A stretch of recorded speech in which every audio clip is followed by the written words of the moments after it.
Yo les potes, c'est Nachel et aujourd'hui une petite liste ex-Blomon pour les fans du bleu. C'est parti pour la liste ex-Blomon. On commence par les Tamas.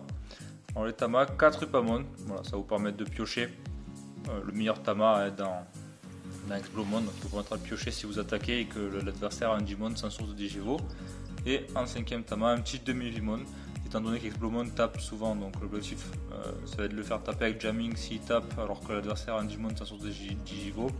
Et en plus de ça, moi je joue le Vimon jamming dans le deck, donc ça va très bien ensemble. Les level 3, donc je vais jouer 4 Bulukomon, le level 3 de Exblo, excusez-moi, qui va permettre de gagner El Memory lorsque on trash une source de Digivo de l'adversaire, donc ça va comboter avec le level 4 avec le level 5, ce qui permettrait de les payer moins cher du coup. Le Gomamon promo qui a le même effet, sauf que l'avantage c'est qu'il coûte que 3 hardcast. Donc ça permet potentiellement, si on n'a pas d'autre choix, de le poser directement sur le board, que Bulukomon on ne peut pas le poser directement sur le board parce qu'il coûte quand même 4. Je joue Gabumon Draw en x2, donc ça va vous permettre de draw. Si vous avez aucun autre tour à faire, ça peut être intéressant de le poser et puis hop, de piocher un effet on play. Et en dernier, hop, le Vimon Jamming, donc très fort, hein, ça va vous permettre de piocher quand vous allez taper avec le Tama. Ça peut vous permettre aussi bien de piocher avec Upamon. Ça fait un body sur le board que l'adversaire devra gérer. S'il ne le gère pas, ça fera toujours un Digi qui va rester vu qu'il tape avec jamming. C'est très très fort. Voilà, donc j'ai décidé d'en jouer 4. Au niveau des niveaux 4, hop, Peldramon. Enfin, Paldramon, donc c'est le level 4 de Exblo. Il va donc en Digivo, il va trash 2 sources de Digivo, donc dessus le Digimon adverse. Donc ça vous permet, par exemple, si vous le faites un Digivo sur Bulukomon ou sur le Gomamon promo, de le payer que 1 entre guillemets, puisque vous allez ça va vous coûter 2, vous allez Digivo, vous allez trash et du coup vous allez gagner El Memory via les effets d'héritage Bulukomon et Gomamon. Deuxième level 4 en x4, je joue Coelamon. Coelamon, voilà, ça coûte 1, c'est le bloqueur. Donc ça c'est les nouveaux bloqueurs hein, qui coûtent 1 à Digivo, c'est très fort. Bon, après ça se fait détruire par Shootmon ou autre, mais l'objectif c'est surtout d'avoir un level 4 qui coûte 1 à Digivo. Ensuite je joue Lobomon en x2, étant donné que dans le deck il y a beaucoup de tamers, ça peut être très bien pour finir l'adversaire. Donc voilà, vous digivoluez sur le tamer, ça monte, ça frappe. C'est un très bon finisher, vous pouvez voler des games comme ça. Ce qui nous donne du coup 10 level 4. Au niveau du level 5, je joue Chris Paldramon donc en x4. C'est le level 5 de Exblomon. Il va permettre un Digivo de trash une Digisource de tous les adversaires. Pareil, donc sur Gomamon ou Bulukomon, ça va vous permettre de gagner un memory. Et donc l'effet d'héritage, si un Digimon adverse n'a pas de source de Digivo, quand vous allez taper, vous allez avoir Security plus 1. Pareil pour le Wargaromon que je joue aussi en x4, donc il y a le même effet d'héritage. Donc tous vos level 5 vous donnent CQ plus 1 si vous tapez alors que l'adversaire a un Digimon sans source de Digivo. Ce qui est souvent le cas dans le deck, puisque c'est un peu l'objectif du deck, que ce soit avec le timer ou avec une force qui permet, Exblo qui permet de trash les sources. Le boss monster du deck, 4 Exblomon. Donc Exblomon qui a un effet when attacking de trash 2 sources de Digivo d'un des adversaires, un Digimon adverse. Et en plus de ça, il a jamming si donc l'adversaire a un Digimon sans source de Digivo. Et pendant tous les tours, donc que ce soit le vôtre ou celui de l'adversaire, les Digimon en face qui n'ont pas de source de Digivo ne peuvent ni attaquer ni bloquer. Ça c'est plutôt très très fort.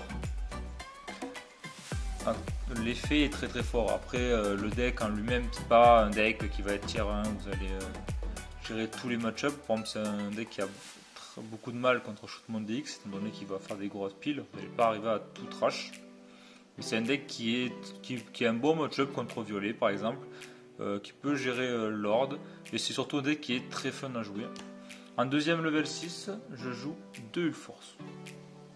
Je trouve que ça va très bien dans le deck, ça va très bien avec les effets donc, de Chris Paldramon et de Wargaromon, puisqu'en fait il va avoir potentiellement donc CQ plus 1. Quand vous attaquez le Tamer, on le verra tout à l'heure, il va permettre d'être suspendu pour trash des sources, donc ça va potentiellement lui donner CQ plus 1. Et en plus de ça, ça va le restand, donc vous allez potentiellement pouvoir taper 2 fois avec CQ plus 1. Le seul défaut, c'est que je joue pas par exemple le level 5 donc de force qui lui donne jamming. Mais bon, voilà, du coup, vous allez potentiellement mourir assez facilement sur la sécu. Mais si ça passe, ça peut être vraiment très fort. Et puis c'est vraiment très fun à jouer. Level 7, je joue 2 Omnimon BT5. Donc l'Omnimon qui a Blitz. Donc une fois plus, ça marche très bien avec Véhicule Force. Ça marche très bien avec Explomon. Vous avez fait CQ plus 1, hop, vous tapez. Et du coup, lui aussi aura CQ plus 1. Donc ça resten. Et puis en plus, ça permet d'avoir un Omni qui peut assez facilement rester sur le board via son effet. Pour ce qui est des options, je joue 4 Hammer Spark. Voilà, la meilleure option bleue, ça vous permet de gagner une memory, ça coûte rien. 2 Absolute Blast, une sorte de Cocitus qui coûte moins cher.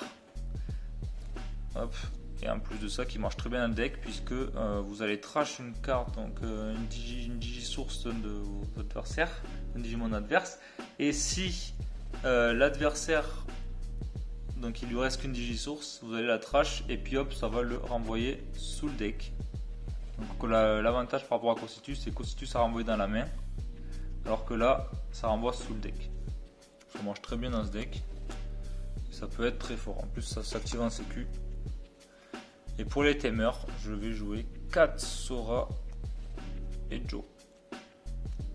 Donc ça va vous être un Tamer qui peut potentiellement vous setup à 3 de memory, pas obligatoirement, c'est le seul défaut, c'est qu'à la limite, il vous setup que si l'adversaire a un Digimon sans Digisource. Après l'avantage c'est qu'ils peuvent tous proc. Donc si vous en avez 2 et l'adversaire a un Digimon sans Digisource, vous allez gagner 4 de memory. En plus de ça, quand vous tapez, il peut s'engager et trash 2 sources sous un Digimon. Donc par exemple, si vous tapez avec une force, vous pouvez trash 2 sources et s'il n'a plus de sources, vous pouvez gagner CQ plus 1 avec le niveau 5. Et en plus de ça, rester une force. Avec Explo, il va permettre de trash 4 sources en tout. Donc ça aussi, ça peut être très fort pour faire proc l'effet d'Explomon sur un bloqueur. Pour pouvoir faire proc l'effet d'Explomon aussi pendant le tour adverse, enfin le tour d'après, comme ça. Vous aurez trash les 4 sources. Et du coup, le Digimon en face ne pourront pas bloquer ni attaquer si l'adversaire ne digivo rien dessus. Voilà, donc vous avez ma liste Explomon Ulforce. C'est surtout une liste Explo, et après l'Ulforce il est surtout là histoire d'avoir 2 level 6 de plus. Parce que je trouve que 4 level 6 ça tourne pas assez après le deck. Si vous n'arrivez pas à le piocher, vous jouez pas quoi. Alors que là, si vous piochez votre Ulforce, vous pouvez toujours faire des trucs après avec le minimum, avec le petit level 7. J'espère que la liste vous aura plu. Donc ça reste une liste qui est très fun. C'est pas vraiment compétitif. Donc un local, un tournoi local, voilà, s'il y a 8 personnes, vous allez peut-être pouvoir faire des trucs. Mais disons que si vous allez faire un tournoi à 120 joueurs, 7 rounds, vous allez tomber contre beaucoup de Lord Knight et de Rocky Rush, ça va peut-être être un petit peu compliqué. Mais après c'est un deck qui est très fun à jouer et qui on obtient un peu de support aussi du coup en BT6, avec l'autre niveau 6 qui sera très, très bien. Donc si vous pouvez déjà, si vous avez déjà envie ou prévu de jouer avec Explomon, réunissez le deck maintenant et puis c'est un deck qui sera toujours jouable. Donc cette BT et la BT d'après. Voilà, merci d'avoir regardé la vidéo les potes et à plus.